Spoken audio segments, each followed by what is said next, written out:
So guys, magandang hapon ulit. Nandito na. So ngayon, nandito naman tayo sa ngayon. SFC kita tayo.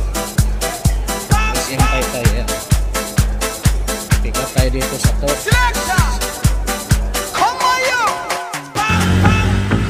So guys, magandang hapon. Punta tayo dito sa villages ng ang uno.